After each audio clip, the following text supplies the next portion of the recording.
The Valorian Dominion had ruled the stars for 12,000 years. They had conquered hundreds of species across the galaxy. They had destroyed entire civilizations and turned proud warriors into slaves. In all that time, no one had ever defeated them. No one had ever made them afraid. When their scouts discovered Earth, a small blue planet spinning around an ordinary yellow star, they saw nothing special. Just another world full of primitive creatures waiting to be conquered. The Valorians did not bother to study humans. They did not try to understand them. They simply decided to take what they wanted. The attack came on a Tuesday morning in spring. General Victoria Grant was eating breakfast in her apartment in Washington when the first reports came through. Strange objects had appeared in the sky over every major city on Earth. At first, people thought they were meteors. Then the objects stopped moving and hung in the air like dark clouds made of metal. Within minutes, the bombardment began. Victoria watched the news footage with growing horror. Beams of blue light fell from the alien ships and turned everything they touched into fire and ash. Buildings that had stood for centuries vanished in seconds. Entire neighborhoods simply ceased to exist. The cameras showed people running through the streets, screaming, trying to escape something that could not be escaped. Chicago was hit first, then New York, then Los Angeles. The aliens moved from city to city with terrible efficiency, burning everything in their path. They did not send any messages. They did not make any demands. They just killed. Victoria was a soldier. She had served her country for 25 years.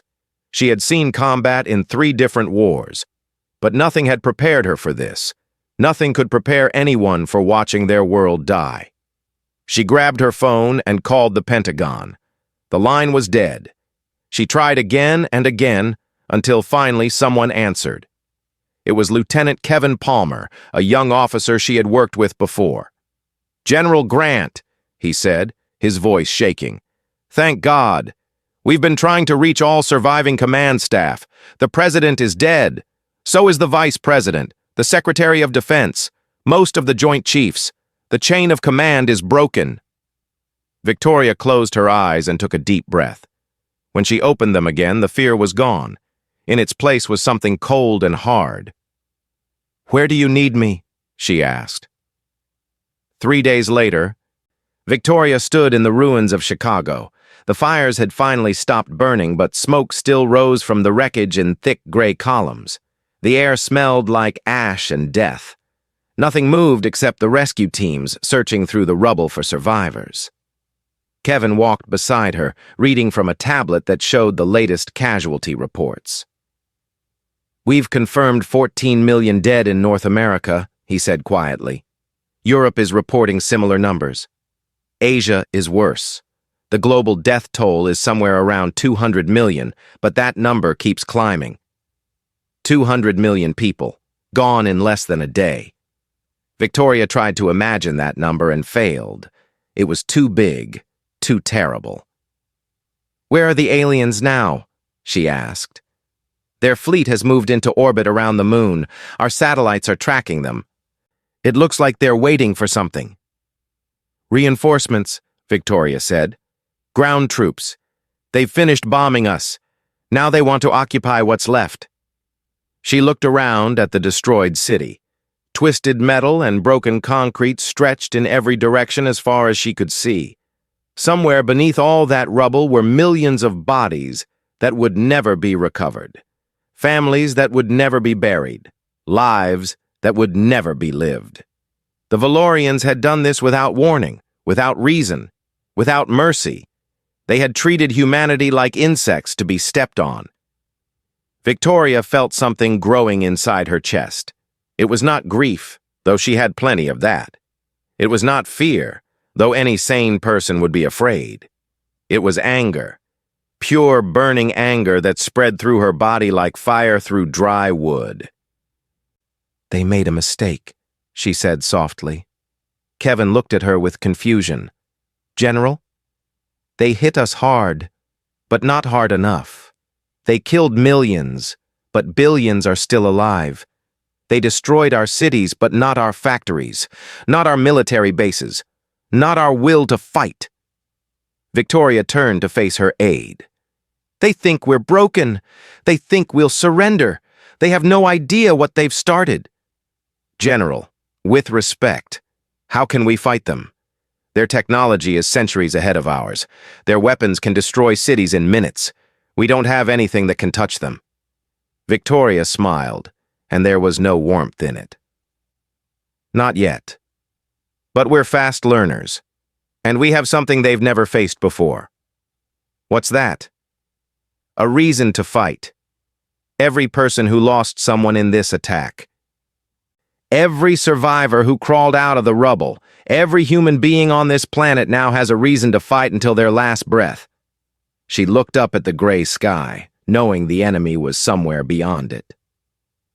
They wanted to conquer us quickly and move on to the next target. Instead, they've given us something to unite around. They've made every man, woman, and child on Earth their enemy.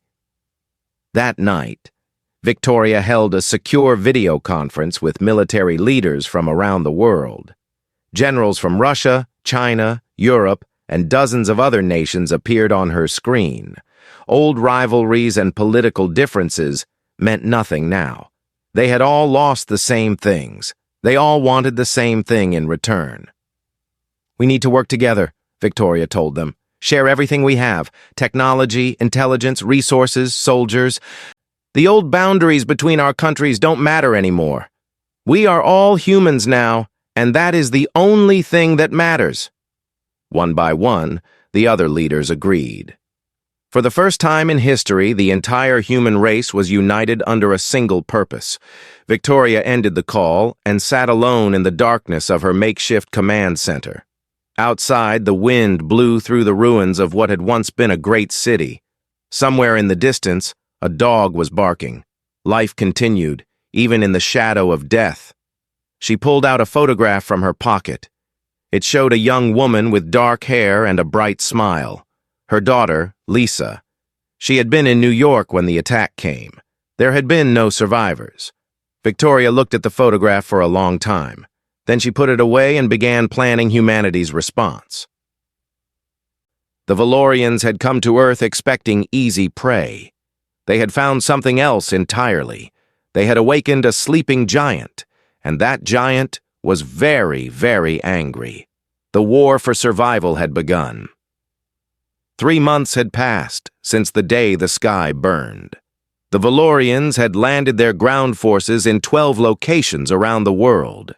Massive fortress complexes now stood where human cities had once been. Inside those fortresses, the aliens prepared for what they believed would be an easy occupation. They were about to learn how wrong they were.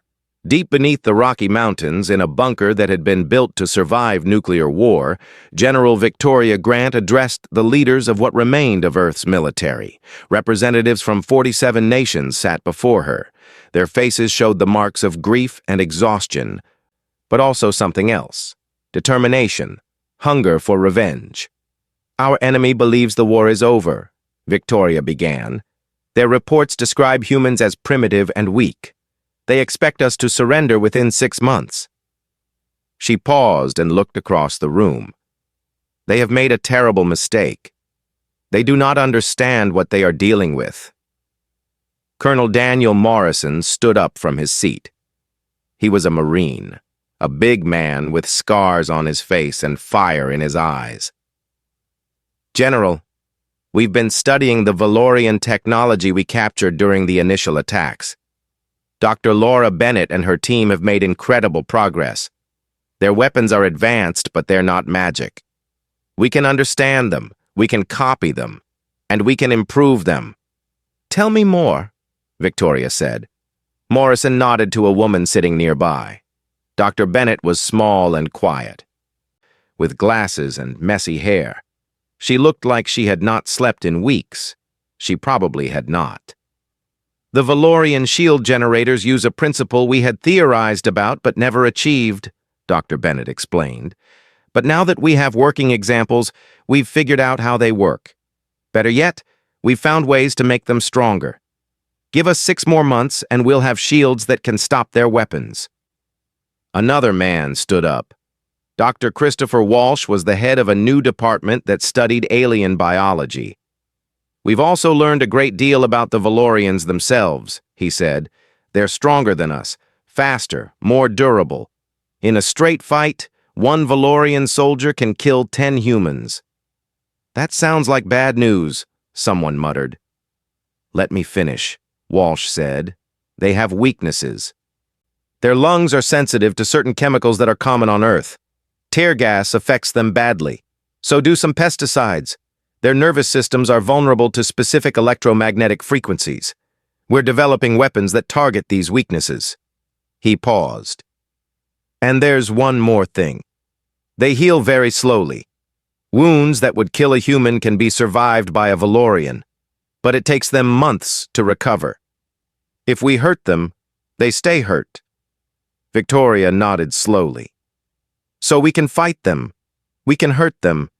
But we need more than that. We need to win." "That brings me to our biggest project," Morrison said.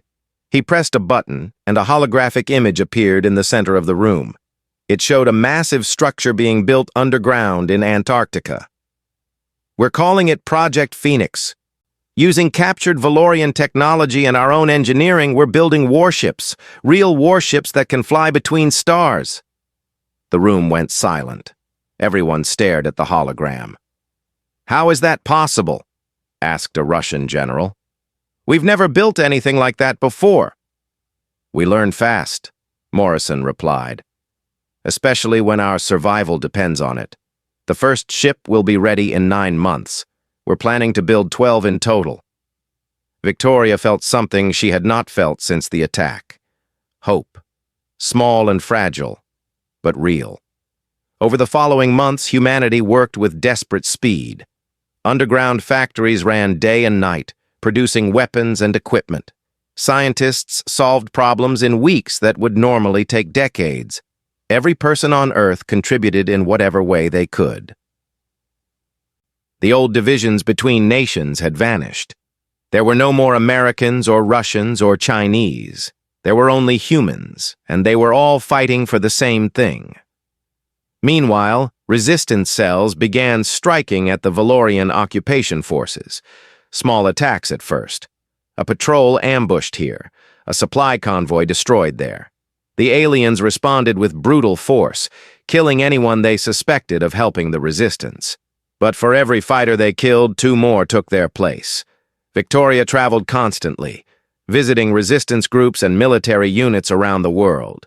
She saw things that broke her heart and things that filled her with pride. She saw humans die fighting enemies they could not defeat, buying time for others to escape. She saw scientists working until they collapsed, then getting up and working some more. She saw ordinary people performing extraordinary acts of courage.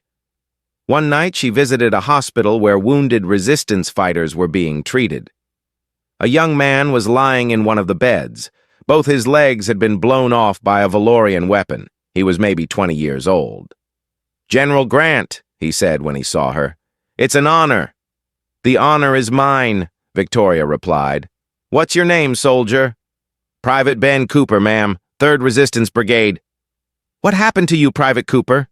The young man smiled despite his pain.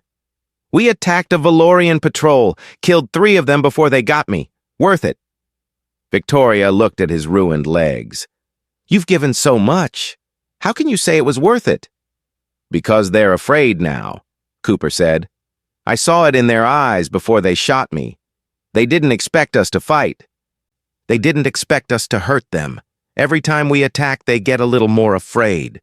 He reached out and gripped her hand with surprising strength. "We're going to win, General. I know it. We're going to make them pay for what they did." Victoria squeezed his hand back. "Yes," she said. "We are." She left the hospital that night with renewed determination. Private Cooper was right. The Valorians were afraid. They had expected a quick conquest, and instead found themselves in a war they did not understand. A war against an enemy that refused to surrender. an enemy that learned from every defeat and came back stronger. In her pocket, Victoria carried the photograph of her daughter. She took it out sometimes and looked at it, reminding herself why she was fighting. Lisa would never see the victory that was coming. But she would be avenged.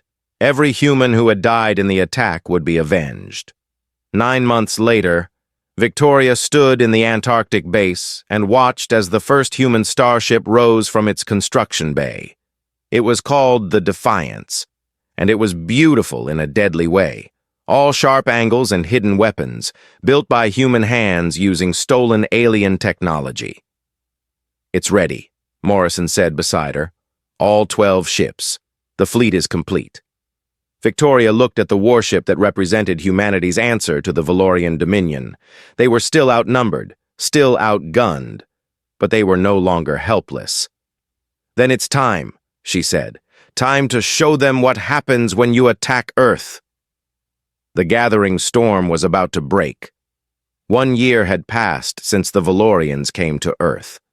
1 year of death and destruction. 1 year of grief and rage. 1 year of preparation. Now it was time for payback. General Victoria Grant stood on the bridge of the Defiance, humanity's first starship. Around her, officers worked at their stations with quiet efficiency. Every person on board knew what was at stake. Every person had lost someone in the attack. They were not just soldiers anymore. They were survivors, and they had come to even the score. Commander Amanda Cole sat in the captain's chair, her fingers dancing over the control panel. She was young for such an important position, only 32 years old, but she had proven herself 100 times over during the resistance. She had led more successful raids against Valorian forces than anyone else alive. "All systems ready, General," Cole reported. "The fleet is in position." Victoria looked at the tactical display showing their 12 ships floating in the darkness of space. 12 vessels against the Valorian garrison that orbited the moon. By any logical measure, it was suicide. The aliens had over 50 warships guarding their lunar base. Their technology was still superior in many ways, but humans had something the Valorians did not. They had rage. They had the memory of 200 million dead. They had absolutely nothing left to lose. "Signal the fleet," Victoria ordered. "Operation Counterpunch begins now." The human ships activated their cloaking devices. These were not the same cloaking systems the Valorians used. Human scientists had studied the alien technology and improved it. Where Valorian ships became difficult to detect, human ships became invisible. They moved toward the moon like ghosts, passing through the enemy patrol lines without being noticed. The Valorians had no idea death was coming for them. The first warning the aliens received was when the Defiance decloaked directly behind their flagship and fired everything it had. Missiles and energy beams tore into the massive Valorian vessel before its shields could activate. The ship exploded in a ball of fire that lit up the darkness of space. Then the other human ships appeared, each one choosing a target and attacking with devastating fury. The Valorians scrambled to respond, but they were confused and disorganized. They had never faced an enemy that could strike from nowhere. They had never fought anyone who attacked with such reckless aggression. Victoria watched the battle unfold on the tactical display. Red dots representing Valorian ships winked out one by one as human weapons found their marks. But green dots were disappearing too. The enemy was fighting back now, their superior numbers starting to tell. "We've lost the courage," an officer reported. "The Valor is badly damaged. The Spirit is reporting heavy casualties." "Keep fighting," Victoria ordered. "Pour everything into them." The battle lasted 4 hours. 4 hours of explosions and death. 4 hours of desperate combat in the cold void between Earth and its moon. When it was finally over, 3 human ships had been destroyed, and 5 more were heavily damaged. But every single Valorian vessel had been eliminated. The lunar garrison was no more. Cole leaned back in her chair and let out a long breath. "We did it," she said, almost unable to believe it. We actually did it. Victoria allowed herself a small smile. This is just the beginning. Signal Earth. Tell them the moon is clear. It's time to liberate our planet. On the ground, resistance forces had been waiting for this moment. Colonel Morrison led the assault on the Denver fortress, charging through the gates with thousands of soldiers behind him. The Valorians inside fought hard, but they were cut off from reinforcement and supplies. For the first time, they were the ones who were outnumbered. Similar attacks were happening at every Valorian stronghold around the world. In Paris, a resistance army broke through the walls of the fortress that had stood on the ruins of the Eiffel Tower. In Beijing, human soldiers stormed a complex that the aliens had believed impregnable. In Cairo, in Sydney, in Moscow, in dozens of cities across the globe, the same story played out. The Valorians had never faced anything like this. They had conquered hundreds of species, and all of them had eventually surrendered. None of them had fought back with such ferocity. None of them had been willing to die in such numbers just to take a few enemies with them. Lieutenant Matthew Brooks fought beside Morrison in the Denver assault. He was just 23 years old, a former college student who had joined the resistance after losing his entire family in the initial attack. Now he was a hardened soldier, skilled with both human and Valorian weapons. "They're falling back," Brooks reported, firing his rifle at a retreating alien. "I don't believe it. They're actually running." Morrison grabbed a fallen Valorian flag and ripped it apart. "They're learning what fear feels like. Let's make sure they never forget." Within 3 weeks, every Valorian fortress on Earth had fallen. Those aliens who survived were taken prisoner. Most of them were in a state of shock. In 12,000 years of conquest, no species had ever defeated them. No species had ever driven them from a world they had claimed. General Grant addressed the United Forces in a broadcast that reached every corner of the planet. "Today we have reclaimed our home," she said. "Today we have proven that humanity will not be conquered, will not be enslaved, will not go quietly into the darkness." She paused, letting her words sink in. "But our work is not finished. The Valorian Dominion still rules thousands of worlds. They will send more ships, more soldiers. They will try to take back what we have won." She looked directly into the camera, and everyone watching felt like she was speaking to them personally. "We will not wait for them to come. We will not hide behind our defenses and hope they leave us alone. They started this war when they attacked Earth without warning. They killed 200 million of our people, our friends, our families, our children." Her voice hardened. "Now we will finish this war. We will take the fight to their doorstep. We will show them that attacking humanity was the biggest mistake they ever made."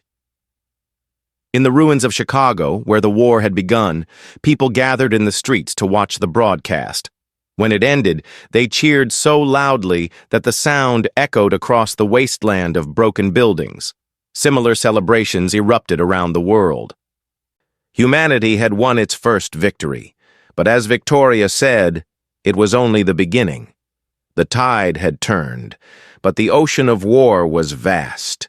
There were many more battles to fight, many more sacrifices to make, and humanity was ready for all of them. 2 years had passed since the Valorians attacked Earth. The last enemy fortress had fallen 3 months ago, and for the first time in 2 years, no alien soldiers walked on human soil. But General Victoria Grant knew that peace was only an illusion. The Dominion would return. They had ruled the galaxy for 12,000 years, and they would not accept defeat so easily, unless humanity struck first. The War Council met in a facility that had been built inside a mountain in Colorado. It was larger now than it had been during the Resistance days. More nations were represented. More military leaders, more scientists. Humanity had transformed itself in 2 years. The species that had once fought among itself over borders and resources was now a single united force with one goal: survival. Admiral Patricia Stone commanded the human fleet, which had grown from 12 ships to 47. She was a former Navy officer who had led one of the first successful attacks against Valorian orbital platforms. Now she was responsible for every warship humanity possessed. "We've identified our first target," Stone said, activating the holographic display. A star system appeared in the center of the room. "This is Kepler 442, about 100 light-years from Earth. The Valorians use it as a major supply depot for their operations in this sector of the galaxy. Destroy it, and we cut off their ability to launch another attack on our homeworld." Victoria studied the display. It showed a massive space station orbited by a defensive fleet. "How many ships are guarding it?" 27 warships. More firepower than we've ever faced in a single battle. "And we have 47 ships," Colonel Morrison said. "That's almost 2-to-1 in our favor." "The numbers are misleading," Stone replied. "Their ships are still more advanced than ours in some ways. This will not be an easy fight." Victoria nodded slowly. "Nothing worth doing is ever easy. When can we launch the attack?" "The fleet can be ready in 2 weeks. Make it 1. The longer we wait, the more time they have to reinforce." Victoria looked around the room. "We've spent 2 years defending ourselves. It's time to go on offense. Time to show the Dominion that attacking Earth was the worst decision they ever made." The human fleet departed Earth on a cold December morning. 47 warships carrying over 50,000 soldiers and crew members made the jump to hyperspace, leaving their home planet behind. For many of them, it would be the last time they saw Earth. The journey to Kepler 442 took 3 days. During that time, Victoria walked through the ships, talking to the men and women who would soon be fighting for humanity's future. She found them scared but determined, tired but ready. Every single one of them had lost someone in the Valorian attack. Every single one of them wanted revenge. Captain Nathan Price commanded a ship called the Resolution. He was 40 years old, a former Air Force pilot who had learned to fly starships faster than anyone thought possible. His wife and 2 children had been in Los Angeles when the bombs fell. "Are you ready for this, Captain?" Victoria asked him. Price looked out the window at the stars streaking past. "I've been ready since the day they took my family from me," he said quietly. "I don't care if I die out here, General. I just want to hurt them. I want them to feel what we felt." Victoria understood. She carried the same fire inside her own heart. The human fleet dropped out of hyperspace near Kepler 442 and immediately came under attack. The Valorian defensive fleet moved to intercept, their ships faster and more maneuverable than the human vessels. But the humans had advantages of their own. Better tactics, better coordination, and a willingness to take risks that no other species would consider. The battle was chaos. Ships exploded on both sides. Debris filled the space between the fleets. Energy beams and missiles crisscrossed the darkness like deadly fireworks. Victoria watched from the bridge of the Defiance, giving orders, adjusting strategy, trying to keep her people alive while destroying as many enemies as possible. "The Resolution is taking heavy damage," an officer reported. "Captain Price's ship has lost shields and main weapons." On the view screen, Victoria could see the Resolution being pounded by 3 Valorian warships. It was dying, and everyone knew it. Then Price's voice came over the communication system. "General Grant, it's been an honor. Tell them we didn't go quietly." Before Victoria could respond, the Resolution accelerated directly toward the largest Valorian battlecruiser. The enemy tried to move out of the way, but Price was too fast. The 2 ships collided in a massive explosion that destroyed them both. The loss of their battlecruiser threw the Valorian fleet into confusion. Human ships pressed the advantage, pushing harder than ever. One by one, the enemy vessels fell. When the battle finally ended, the human fleet had lost 14 ships, but the Valorian defensive force had been completely destroyed. The supply depot hung in space, unprotected. Boarding parties stormed the station. They expected to find Valorian soldiers and supplies. They found something else entirely. Commander Cole led one of the boarding teams. She pushed through the station's corridors, weapon ready, expecting resistance at every turn. Instead, she found cells, thousands of cells, each one containing a prisoner. "General," she reported, her voice shaking, "you need to see this." The prisoners were not Valorians. They were members of other species, beings from dozens of different worlds.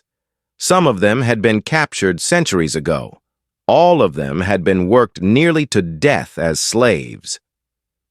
Victoria walked through the cells, looking at the faces of the captives. They stared back at her with mixtures of fear and hope.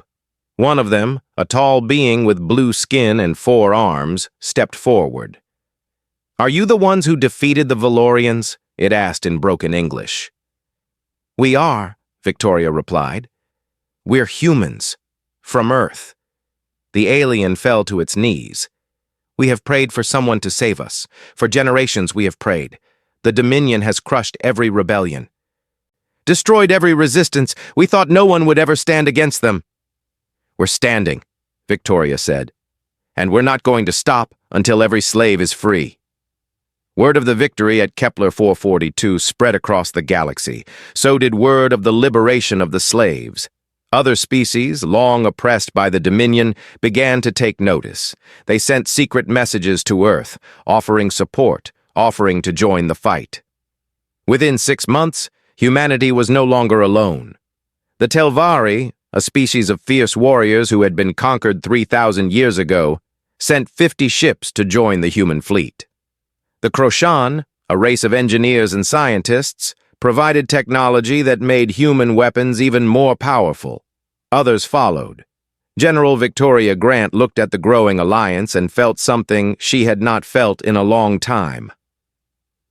Not just hope, but certainty. "They started this war thinking we were weak," she told her commanders.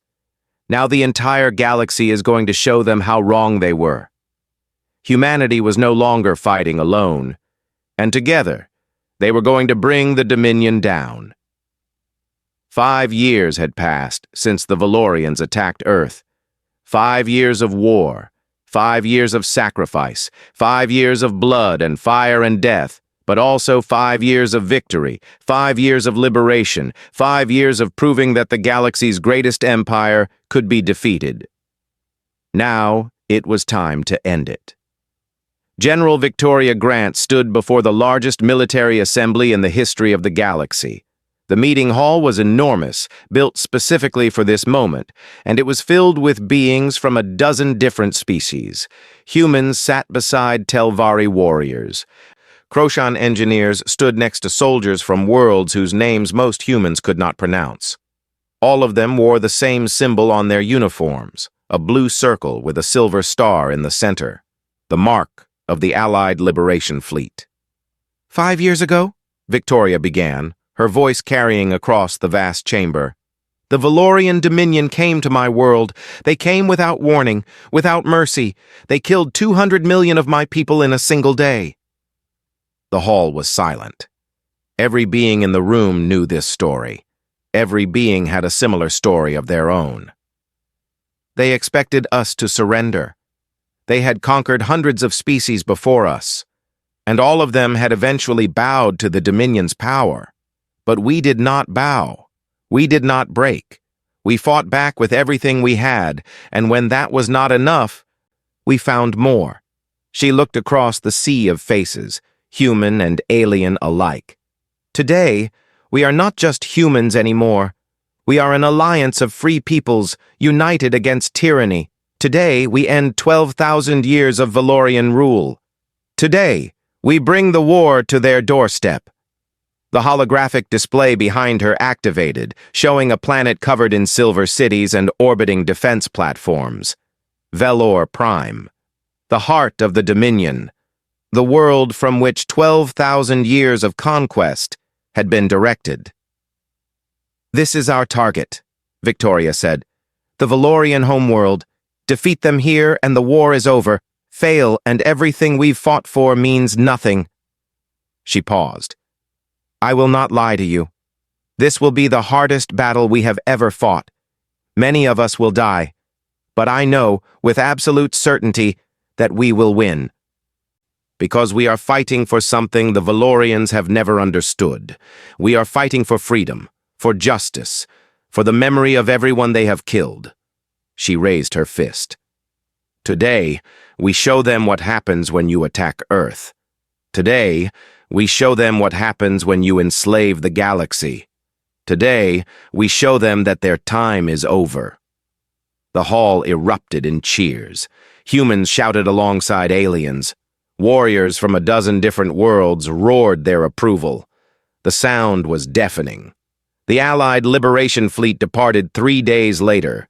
800 warships, crewed by beings from across the Orion Spur, made the jump to hyperspace. It was the largest military force ever assembled in galactic history, and it was heading straight for the heart of darkness. The journey took 1 week. Victoria spent that time reviewing battle plans, meeting with commanders, and walking through the ships to talk with the soldiers who would soon be fighting. She found them ready, eager. They had waited years for this moment. On the final night before they reached Valor Prime, Victoria sat alone in her quarters and took out the photograph of her daughter.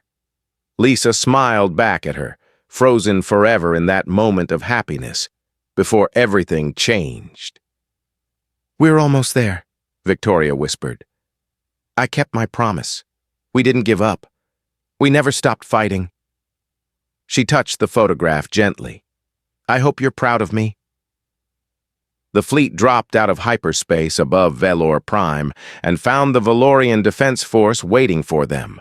Over 1,000 warships hung in orbit around the planet. More firepower than the Dominion had ever gathered in one place. The rulers of the galaxy had known this attack was coming, and they had prepared their response. A transmission came through from the Valorian flagship. A face appeared on the screen: Grand Admiral Korvax, Supreme Commander of the Dominion military. He was old for a Valorian, his gray skin marked with scars from centuries of warfare.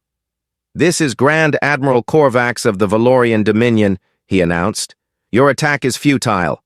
We have more ships than you, better weapons, greater experience. Surrender now, and we will grant you quick deaths."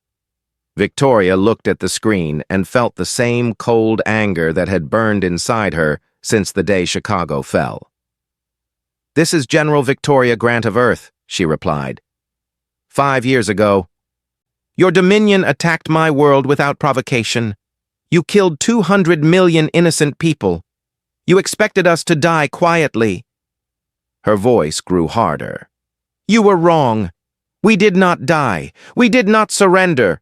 We grew stronger. We built an alliance that stretches across the galaxy. We freed the slaves you had imprisoned for centuries. And now, Grand Admiral, we are here." She leaned forward, and every being in the Allied fleet heard her next words. "Humanity is coming, and we do not forgive." The battle began. It lasted 3 days. 3 days of continuous combat, 3 days of explosions and death and desperate heroism. Ships died on both sides. Thousands of beings perished in the darkness between the stars. But the Allied fleet kept pushing forward, kept fighting, kept refusing to accept defeat. On the second day, Admiral Stone led a suicide charge that broke through the Valorian defensive line. Her ship was destroyed, but the gap she created allowed 100 Allied vessels to reach the orbital defense platforms. On the third day, the Valorian flagship fell. Grand Admiral Korvax died when his ship exploded under the combined fire of 30 Allied warships. By sunset on that third day, it was over. The Valorian defense fleet had been annihilated. The orbital platforms were burning wreckage, and the Allied Liberation Fleet hung in orbit above a conquered world. Victoria stood on the bridge of the Defiance, looking down at Valor Prime. 12,000 years of tyranny had ended. The Dominion was finished. Commander Cole stood beside her. Both of them were exhausted, covered in the dust and dirt of battle, but both of them were smiling. "We did it," Cole said. "We actually did it." Yes, Victoria replied. We did. In the days that followed, the Valorian government surrendered unconditionally. The slaves on every Dominion world were freed. The empire that had terrorized the galaxy for 12,000 years crumbled into dust. Victoria attended the victory celebration, but she did not stay long. She found a quiet observation deck and stood alone, looking at the stars. Admiral Stone was gone. So were thousands of others who had died in the final battle. But their sacrifice had meant something. They had freed the galaxy. Cole found her there an hour later. "What happens now, General?" she asked. Victoria thought about the question. Humanity had gone from a single wounded planet to the leaders of a galactic alliance in 5 years. They had transformed suffering into strength, grief into determination. They had proven that the measure of a species was not in its technology or its power, but in its refusal to accept defeat. "Now we rebuild," she said, "all of us, together. We create something better than what the Dominion built. We make sure no one ever suffers what Earth suffered. And if someone tries..." Victoria turned to face her, and in her eyes was the same fire that had burned since the day the sky over Chicago turned to ash. "Then they will learn the same lesson the Valorians did. You do not attack Earth, because if you do, humanity will come for you, and we will never, ever stop." She looked back at the stars, at the galaxy that was now free because humans had refused to surrender. The war was over, but the legend of humanity was just beginning.